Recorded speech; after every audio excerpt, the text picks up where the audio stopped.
जय जगन्नाथ पिलाने तुम मान एक आदर्शर परिवेश विज्ञान चैप्टर वाइज माने क्लास नहीं कि आसी जार टॉपिक ना हो आम स्वाधीनता आंदोलन कौन आम स्वाधीनता आंदोलन है।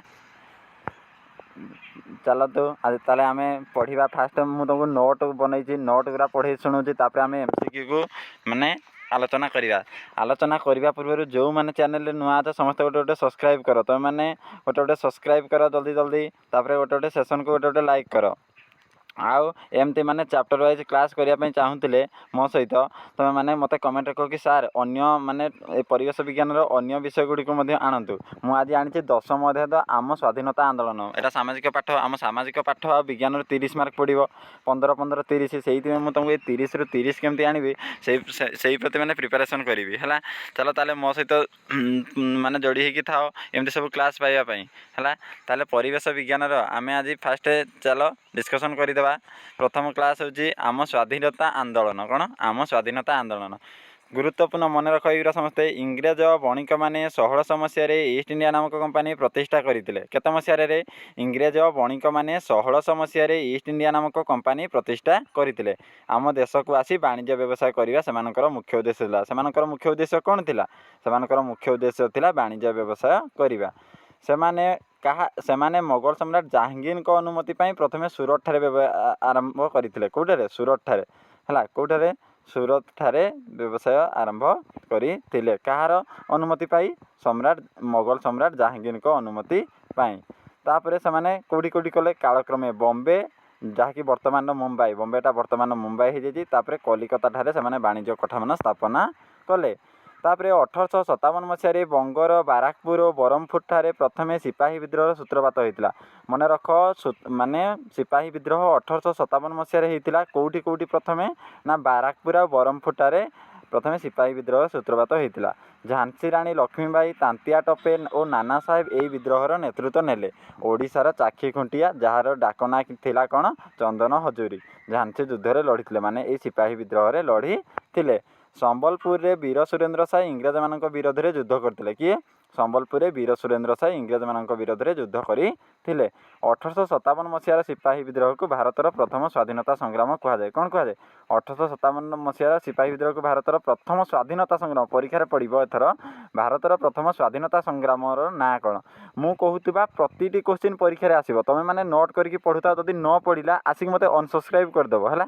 मु कहूबा प्रति क्लास जे मोर शुणुची निहाती भाव में से 30 रु 30 एथर सामाजिक विज्ञान में आणव है। मो सहित आज जोड़ी होगी था 9 तारीख पर्यंत 9 तारीख परीक्षा आसिले मते से वीडियो रे कमेंट रे कहब पढ़ीला कि न पढ़ीला किंतु क्लास को मन दे शुण 30 रु 30 रखा हूँ मोर काम माने मु तुमको गाइड करी तुम 30 रु 30 आणव तुम खाली लेखि लेखि मन ध्यान देकी पढ़ है एतिकी कर तुम 30 रु 30 निहाती आणव आ समस्ते गोटे सब्सक्राइब कर है सब्सक्राइब करने द्वारा मुझे तुम मान क्लास आनी इंग्लीश भी आनी इंग्लीश ग्रामर गोटे क्लास हो सारी टॉपिक वाइज आज क्लास आरंभ है 1 तारीख रु 9 तारीख पर्यंत सबू क्लास हम समस्ते देखुव समस्ते सब्सक्राइब करके आग रखी था है। चलो ताले देखा परवर्ती क्वेश्चन 1919 एप्रिल मास 13 तारीख दिन पंजार अमृतसर सहर जालियानबाग ठारे इंग्रेज ऑफिसर जनरल डायर द्वारा एक हत्याकांड घटीला है से गोटे सभा डक जाता और जनरल डायर आखि मुजा गोली वर्षण करते हाँ कि नहीं से आमर के 20,000 लोकंर मृत्युवरण होता है केते 20,000 एथिरे अनेक भारतीय प्राण हराइले और आहत होते ये देनी कि तुम बही देख लिखाई 20,000 लोक मृत्युवरण करते है। यार प्रतिशोध स्वरूप पंजाब जड़े स्वाधीनता चेतक युवक उधाम सिंह जनरल डायर को इंग्लैंड में गुलिक हत्या कले तापर किए मारी जनरल डायर आमर 20,000 लोक को मारी आमर एपटू किए जाइए भारत पटू जो युवक उधाम सिंह कौन करते जनरल डायर को मारी है। 1920 मसीह महात्मा गांधी नेतृत्व में भारतीय मैंने असहयोग आंदोलन आरंभ करते मन रख 1920 मसीह असहयोग आंदोलन आरंभ होता अहिंसा और शांतिपूर्ण भाव ब्रिटिश सरकार सहित असहयोग करने को महात्मा गांधी लोक मान परामर्श देते फलस्वरूप अनेक स्वाधीनता चेता युवक सरकारी चाकरी छाड़िले उच्च पद पदवी और पदप त्याग कले और छात्र छात्री मैंने स्कूल कॉलेज पढ़ा गले ना है। आम राज्य ओडिशा उत्कलमणि पंडित गोपबंधु दास यही आंदोलन नेतृत्व नहीं है। ଆମ କୁଆଡ଼େ ଗଲା ତାପରେ ଗାନ୍ଧିଜୀଙ୍କ ନେତୃତ୍ୱରେ ଅସହଯୋଗ ଆନ୍ଦୋଳନ ଚାଲିଥିବା ବେଳେ ଉତ୍ତରପ୍ରଦେଶର ଗୋରଖପୁର ଜିଲ୍ଲାର ଚୌରୀ ଚୌରାଠାରେ ଆନ୍ଦୋଳନକାରୀମାନେ ଗୋଟିଏ ଥାନା ପୋଡ଼ିଦେଲେ। କିଏ? ଯେତେବେଳେ ଗାନ୍ଧିଜୀଙ୍କ ନେତୃତ୍ୱରେ ଅସହଯୋଗ ଆନ୍ଦୋଳନ ଆରମ୍ଭ ହେଲା, ଗାନ୍ଧିଜୀ ଅସହଯୋଗ ଆନ୍ଦୋଳନ ନେତୃତ୍ୱ ନେଇଥିଲେ। ଯେତେବେଳେ ସେଇଟା ଆରମ୍ଭ ହେଲା ସେତେବେଳେ କ'ଣ କଲେ ନା ଉତ୍ତରପ୍ରଦେଶର ଗୋରଖପୁର ଜିଲ୍ଲାରେ ଯେଉଁ ଚୌରାଚୌରୀ ଅଛି ସେଠି କ'ଣ କଲେ ଆମ ଆନ୍ଦୋଳନକାରୀମାନେ ଗୋଟିଏ ଥାନାକୁ ପୋଡ଼ି ଦେଲେ। ଫଳରେ ଥାନାରେ ଥିବା ସିପାହୀମାନେ ଜୀବନ୍ତ ପୋଡ଼ି ହୋଇ ମଲେ। ଆଉ କେତେକ ପୋଲିସ କର୍ମଚାରୀଙ୍କୁ ମଧ୍ୟ ଅତ୍ୟାଚାରିତ ହୋଇଥିବା ଲୋକ ନିର୍ଦ୍ଦୟ ଭାବେ ହତ୍ୟା କଲେ ହେଲା। ସେଇଥିପାଇଁ ଗାନ୍ଧିଜୀ ଅସହଯୋଗ ଆନ୍ଦୋଳନକୁ ବନ୍ଦ କରିବା ପାଇଁ ଚାହିଁଲେ ହେଲା। ତାପରେ 1930 ମସିହା ମାର୍ଚ୍ଚ ମାସ 12 ତାରିଖରେ ଗାନ୍ଧିଜୀ ସତ୍ୟାଗ୍ରହୀଙ୍କୁ ସାଥିରେ ନେଇ ଗୁଜରାଟ ଦାଣ୍ଡି ନାମକ ସ୍ଥାନକୁ ଲୁଣ ମାରିବାକୁ ଗଲେ। ମନେ ରଖ 1930 ମାର୍ଚ୍ଚ 12 ତାରିଖରେ ଲବଣ ସତ୍ୟାଗ୍ରହ ପାଇଁ ଦାଣ୍ଡି ଯାତ୍ରା ଆରମ୍ଭ ହୋଇଥିଲା, ଯାହାକି ତାହାକୁ ଦାଣ୍ଡି ଯାତ୍ରା କୁହାଯାଏ। 1930 ମସିହା ମାର୍ଚ୍ଚ ମାସ 12 ତାରିଖରେ ଦାଣ୍ଡି ଯାତ୍ରା ହୋଇଥିଲା ହେଲା। ଭାରତର ସ୍ୱାଧୀନତା ସଂଗ୍ରାମରେ ବହୁ ଯୁବକ ଓ ନେତୃସ୍ଥାନୀୟ ଲୋକ ଯୋଗ ଦେଇଥିଲେ। ସେମାନଙ୍କ ମଧ୍ୟରେ ଜବାହରଲାଲ ନେହେରୁ କିଏ? ସେମାନଙ୍କ ମଧ୍ୟରେ ଜବାହରଲାଲ ନେହେରୁ, ସୁଭାଷ ଚନ୍ଦ୍ର ବୋଷ, ଲାଲ ଲଜପତ ରାୟ, ବାଲ ଗଙ୍ଗାଧର ତିଲକ, ବିପିନ ଚନ୍ଦ୍ର ପାଲ, ଲକ୍ଷ୍ମଣ ନାୟକ, ରଘୁ ଦିବାକର, ମୌଲାନା ଆବୁଲ କାଲାମ ଆଜାଦ, ସର୍ଦ୍ଦାର ବଲ୍ଲଭ ଭାଇ ପଟେଲ ଆଦିଙ୍କ ଭୂମିକା ଗୁରୁତ୍ୱପୂର୍ଣ୍ଣ ଥିଲା। ଆମ ରାଜ୍ୟର ସତ୍ୟାଗ୍ରହୀମାନେ ମଧ୍ୟ ଇଞ୍ଚୁଡ଼ି, ଅସ୍ତରଙ୍ଗ, ଗପ, ହୁମା, ଇରମ ଆଦି ସ୍ଥାନରେ ଲୁଣ ମାରିଲେ। ଏହାର ନେତୃତ୍ୱ ନେଇଥିଲେ ନବକୃଷ୍ଣ ଚୌଧୁରୀ। କିଏ ନେଇଥିଲେ ରେ ଆମ ଓଡ଼ିଶାର? ମନେ ରଖ, ନବକୃଷ୍ଣ ଚୌଧୁରୀ, ରମା ଦେବୀ, ମାଳତୀ ଦେବୀ ଓ ଅନ୍ୟାନ୍ୟ ବହୁ ନେତୃସ୍ଥାନୀୟ ବ୍ୟକ୍ତି ଏହାର ନେତୃତ୍ୱ ନେଇଥିଲେ। ସୁଭାଷ ଚନ୍ଦ୍ର ବୋଷ ଜାପାନରେ ଯୁଦ୍ଧବନ୍ଦୀ ଥିବା ଭାରତୀୟ ସୈନ୍ୟଙ୍କୁ ଏକାଠି କରି ଆଜାଦ ହିନ୍ଦ ଫୌଜ ନାମକ ଏକ ସେନାବାହିନୀ ଗଠନ କରିଥିଲେ। ସୈନ୍ୟମାନଙ୍କୁ ଦିଲ୍ଲୀ ଚଲୋ ସ୍ଲୋଗାନ ଦେଇଥିଲେ। ମନେ ରଖ, ସୁଭାଷ ଚନ୍ଦ୍ର ବୋଷ ଦିଲ୍ଲୀ ଚଲୋ ସ୍ଲୋଗାନ ଦେଇଥିଲେ। କି ପରୀକ୍ଷାରେ ପଡ଼ିବ? କିଏ ଦିଲ୍ଲୀ ଚଲୋ ସ୍ଲୋଗାନ ଦେଇଥିଲେ ହେଲା। ଆଉ ସେ ସବୁବେଳେ କହୁଥିଲେ ମୋତେ ରକ୍ତ ଦିଅ, ମୁଁ ତୁମକୁ ସ୍ୱାଧୀନତା ଦେବି ହେଲା। ତାପରେ ଭାରତ ଛଡ଼ା ଆନ୍ଦୋଳନ ବିଷୟରେ ଟିକେ ପଢ଼ିଦେବା। ଭାରତ ଛଡ଼ା ଆନ୍ଦୋଳନ କ'ଣ ନା 1942 ମସିହାରେ ୱାର୍ଦ୍ଧାଠାରେ ଭାରତ ଛଡ଼ା ଆନ୍ଦୋଳନ କଂଗ୍ରେସ କାର୍ଯ୍ୟକାରୀ କମିଟିରେ ଅନୁମୋଦିତ ହୋଇଥିଲା। ପରୀକ୍ଷାରେ ପଡ଼ିବ ଭାରତ ଛଡ଼ା ଆନ୍ଦୋଳନ କେବେ ଅନୁମୋଦିତ ହୋଇଥିଲା ରେ? 1942। ମନେ ରଖ ସମସ୍ତେ, 1920 ମସିହାରେ ଅସହଯୋଗ ଆନ୍ଦୋଳନ ହେଲା। ଆଉ କେତେ ଆଉ କ'ଣ? 1942ରେ ଭାରତ ଛଡ଼ା ଆନ୍ଦୋଳନ, 1930 ମାର୍ଚ୍ଚ 12ରେ କ'ଣ ହେଇଥିଲା?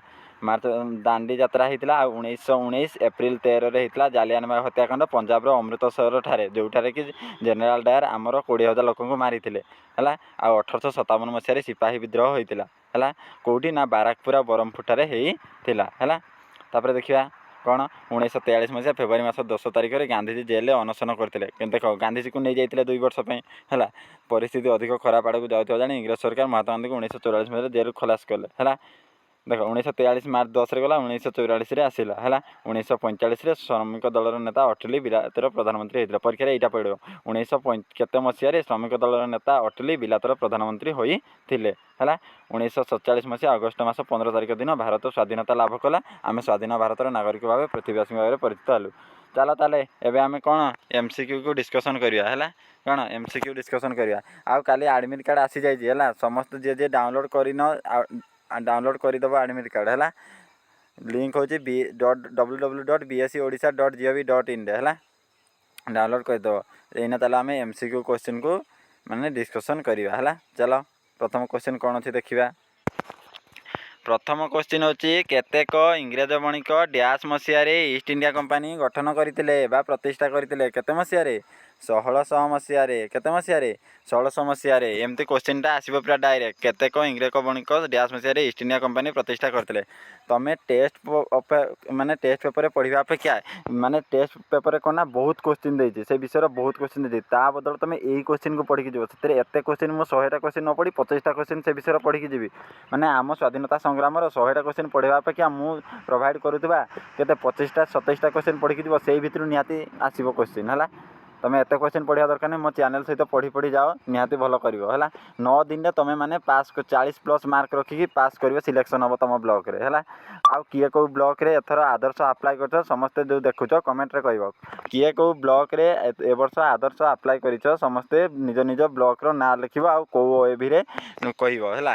ଯଦ୍ୱାରା କି ଆମେ ଜାଣିପାରିବୁ କେଉଁ ବ୍ଲକ୍ରୁ କେତେ ପିଲା ବା କେଉଁ OAVକୁ କେତେ ପିଲା ପରୀକ୍ଷା ଦେବା ପାଇଁ ଚାହୁଁଛନ୍ତି, ଆମେ ଜାଣିପାରିବୁ ହେଲା। ହଉ ତାହେଲେ ସେକେଣ୍ଡ କୋଶ୍ଚିନ୍ ଷ୍ଟାର୍ଟ କରିବା। ସିପାହୀ ବିଦ୍ରୋହ ଡ୍ୟାସ୍ ମସିହାରେ ହେଇଥିଲା? ସିପାହୀ ବିଦ୍ରୋହ କେତେ ମସିହାରେ ହେଇଥିଲା ରେ?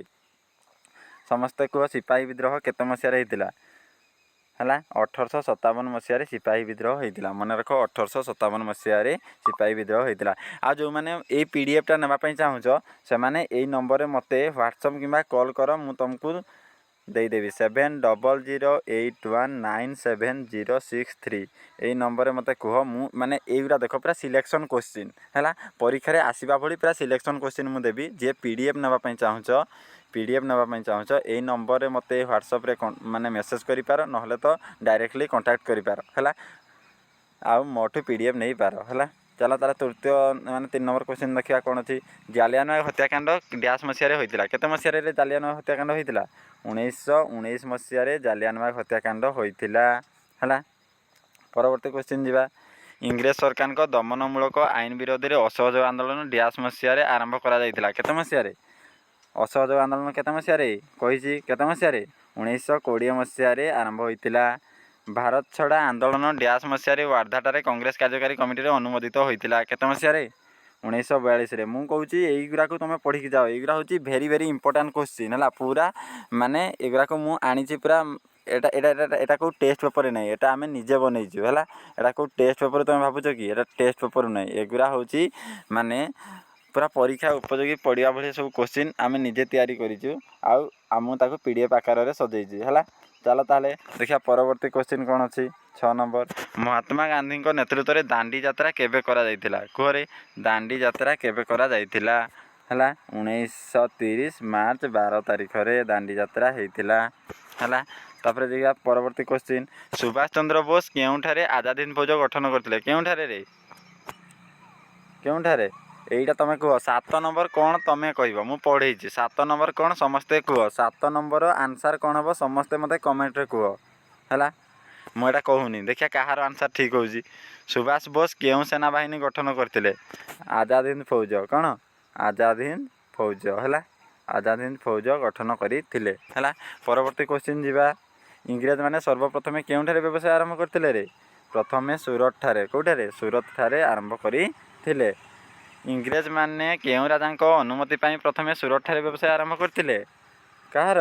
ମୋଗଲ ସମ୍ରାଟ ଜାହାଙ୍ଗୀରଙ୍କ ଅନୁମତି ପାଇଁ। କାହାର? ମୋଗଲ ସମ୍ରାଟ ଜାହାଙ୍ଗୀରଙ୍କ ଅନୁମତି ପାଇଁ।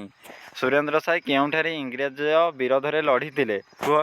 ସୁରେନ୍ଦ୍ର ସାଏ କେଉଁଠାରେ? ସମ୍ବଲପୁରଠାରେ। କେଉଁଠାରେ? ସମ୍ବଲପୁରଠାରେ। ମନେ ରଖିଲ, ସମ୍ବଲପୁରଠାରେ ହେଲା। ଜାଲିଆନାବାଗ ହତ୍ୟାକାଣ୍ଡ କେଉଁଠାରେ ହୋଇଥିଲା? ଏଇଟା ତ ସମସ୍ତଙ୍କୁ ଜଣାଥିବ। ପଞ୍ଜାବର ଅମୃତସରଠାରେ ଜେନେରାଲ ଡାୟାରଙ୍କ ଦ୍ୱାରା ହୋଇଥିଲା। 20,000 ଲୋକ ମୃତ୍ୟୁବରଣ କରିଥିଲେ। ମନେ ରହିଲା। ପରବର୍ତ୍ତୀ କୋଶ୍ଚିନ୍ ଯିବା। କେଉଁ ସ୍ୱାଧୀନତା ସଂଗ୍ରାମୀ ଜେନେରାଲ ଡାୟାରଙ୍କୁ ଗୁଳି କରି ହତ୍ୟା କରିଥିଲେ? କିଏ ରେ? ଆମର ପଞ୍ଜାବର ଉଧାମ ସିଂ, ଆଉ କେହି ନୁହଁ। ଉଧାମ ସିଂ ଜେନେରାଲ ଡାୟାରଙ୍କୁ ଗୁଳି କରି ହତ୍ୟା କରିଥିଲେ ହେଲା। ପରବର୍ତ୍ତୀ କୋଶ୍ଚିନ୍ ଯିବା। ଭାରତ କେବେ ସ୍ୱାଧୀନତା ହେଇଥିଲା? ଏଇଟା ସମସ୍ତେ କମେଣ୍ଟରେ କୁହ, ଏଇଟା ମୁଁ କହିବିନି। କେବେ ଆମର ଭାରତ ସ୍ୱାଧୀନତା ଲାଭ କରିଥିଲା? ଏଇଟା ସମସ୍ତେ କୁହ। 7/14 ତୁମେ କହିବ ହେଲା। କିଏ ଭାରତର ଜାତିର ପିତା ରୂପେ ପରିଚିତ? କିଏ? ଏଟା ବି ତୁମେ କୁହ। ପୁରା ଇଜି କୋଶ୍ଚିନ୍ ଅଛି। ଭାରତର ଜାତୀୟ ପିତା କିଏ? ତୁମେ ମାନେ କୁହ। କାହାକୁ ଭାରତର ପ୍ରଥମ ସ୍ୱାଧୀନତା ସଂଗ୍ରାମ କୁହାଯାଏ? କାହାକୁ? ସିପାହୀ ବିଦ୍ରୋହକୁ ଭାରତର ପ୍ରଥମ ସ୍ୱାଧୀନତା ସଂଗ୍ରାମ କୁହାଯାଏ। କାହାକୁ? ସିପାହୀ ବିଦ୍ରୋହକୁ କୁହାଯାଏ ହେଲା। ପରବର୍ତ୍ତୀ କୋଶ୍ଚିନ୍ ଯିବା। ଦିଲ୍ଲୀ ଚଲୋ ଡାକରା କିଏ ଦେଇଥିଲେ? ଦିଲ୍ଲୀ ଚଲୋ ଡାକରା ସୁଭାଷ ବୋଷ ଦେଇଥିଲେ। କିଏ ଦେଇଥିଲେ? ସୁଭାଷ ବୋଷ ଦେଇଥିଲେ ହେଲା। କିଏ? ସୁଭାଷ ବୋଷ ଦେଇଥିଲେ। ଚାଲ ପରବର୍ତ୍ତୀ କୋଶ୍ଚିନ୍ ଯିବା। ନିମ୍ନୋକ୍ତ କେଉଁ ବ୍ୟକ୍ତି ସମ୍ବଲପୁରରେ ଇଂରେଜମାନଙ୍କ ବିରୋଧରେ ଲଢ଼େଇ କରିଥିଲେ? କିଏ ରେ? କୁହ ଦେଖିଆ କେଉଁ ବ୍ୟକ୍ତି? ବୀର ସୁରେନ୍ଦ୍ର ସାଏ। କିଏ? ବୀର ସୁରେନ୍ଦ୍ର ସାଏ। ପରବର୍ତ୍ତୀ କୋଶ୍ଚିନ୍ ଯିବା। ଆଜାଦ ହିନ୍ଦ ଫୌଜ କିଏ ଗଢ଼ିଥିଲେ? ଆଜାଦ ହିନ୍ଦ ଫୌଜ ସୁଭାଷ ବୋଷ ଗଢ଼ିଥିଲେ। କିଏ? ସୁଭାଷ ବୋଷ ଗଢ଼ିଥିଲେ। ଗାନ୍ଧୀ ଲବଣ ଆଇନ ସତ୍ୟାଗ୍ରହ କେବେ ହୋଇଥିଲା? 1930 ମାର୍ଚ୍ଚ 12 ଦାଣ୍ଡି ଯାତ୍ରା। ମନେ ରଖ, 1930 ମାର୍ଚ୍ଚ 12। ଓଡ଼ିଶାରେ ଅସହଯୋଗ ଆନ୍ଦୋଳନ ନେତୃତ୍ୱ କିଏ ନେଇଥିଲେ?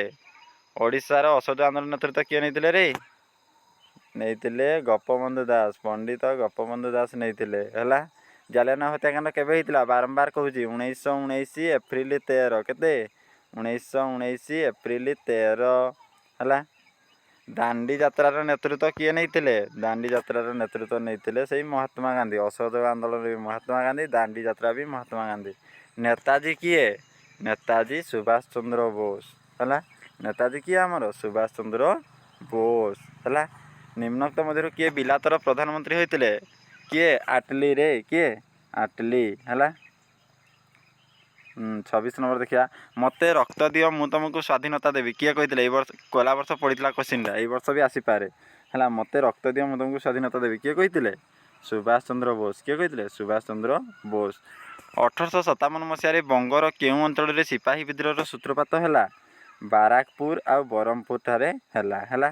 ବାରାକପୁର ଆଉ ବ୍ରହ୍ମପୁର ଠାରେ ହେଲା। ଆଟଲି କେବେ ବିଲାତର ପ୍ରଧାନମନ୍ତ୍ରୀ ହେଲେ? ଆଟଲି 1945 ମସିହାରେ ବିଲାତର ପ୍ରଧାନମନ୍ତ୍ରୀ ହେଲେ ହେଲା। ଆମେ 28ଟା କ୍ୱେଶ୍ଚିନ୍ ଡିସ୍କସନ୍ କରିଦେଲୁ ହେଲା।